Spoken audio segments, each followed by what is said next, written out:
அதில் என்ன போட்டிருக்குன்னா, அவர் வருகிறார், அவர் பூமியை நியாயம் தீர்க்க வருகிறார், அவர் பூலோகத்தை நீதியோடும் ஜனங்களை சத்தியத்தோடும் நியாயம் தீர்ப்பார்.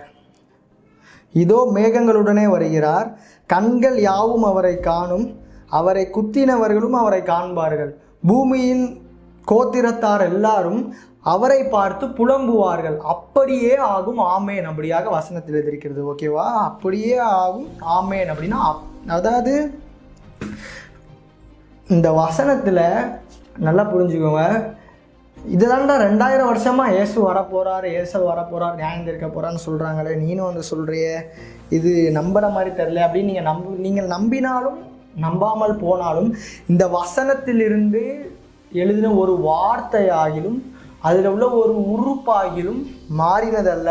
இந்த வானமும் பூமியும் ஒளிந்து போம், கர்த்தருடைய வாயிலிருந்து புறப்பட்ட ஒரு வார்த்தையாகிலும் அதில் ஒரு உறுப்பாகிலும் மாறாது. ஓகேவா? நீங்கள் பரியாசம் பண்ணுகிறதுனாலையோ உங்களுக்கு ஞானம் பொத்துக்கிட்டு வருகிறதுனாலையோ இயேசு வரப்போகிறார். வசனத்தில் தெளிவாக இருக்குது. அவர் தாமதிக்கிறார் என்ற வாக்குத்தத்தம், அவர் தாமதிக்கிறார் என்றால் எல்லாரும் ரட்சிக்கப்படணும். இன்றைக்கு இயேசு கிறிஸ்து வருகை இருக்குமானால், நல்லா யோசிச்சு பாருங்கன்னா, இன்னைக்கு இயேசு கிறிஸ்து வருகை இருக்குமானால் எத்தனை பேர் பரலோக ராஜ்யத்திற்கு ஏசப்பா சத்தியத்தின்படியே நியாயம் தீர்க்கும் போது, ஒரு மனுஷனை சத்தியத்தின்படியே நியாயம் தீர்க்கும் போது இன்றைக்கு இயேசுவின் வருகை வருமானால், இன்னைக்கு நீங்கள் இந்த வீடியோவை பார்க்குற நீங்களாக இருந்தாலும் சரி, நானாக இருந்தாலும் சரி, எங்கே நிற்போம்? அப்போ அவர் தாமதிக்கிறதற்கும் காரணம் இருக்கிறது. ஆனால் இன்னைக்கு நம்ம வசனம் தெளிவாக போட்டிருக்குது, அவர் வருகிறார், உலகத்தை நியாயம் தீர்க்க வசனத்தில் தெளிவாக போட்டிருக்கு. ஓகேவா? மிகவும் சீக்கிரமாக இயேசு கிறிஸ்து வரப்போகிறார். இப்பொழுது நீங்கள் மனம் திரும்புங்கள் என்றோ, நீங்கள் பாவத்திலிருந்து அப்படியாக சொல்ல வரல. எதற்காக இயேசு கிறிஸ்து வர வேண்டும்? நீங்கள் மனம் திரும்பினாலும் மனம் திரும்பாமல் போனாலும், நீங்கள் பரிசுத்தமாய் வாழ்ந்தாலும் வாழாமல் போனாலும், வசனத்தில் தெளிவாக இருக்கு, பரிசுத்தமாய் இருக்கிறவன் இன்னும் பரிசுத்தமாய் இருக்கட்டும், அசுத்தம் இன்னும் அசுத்தமாய் இருக்கட்டும்.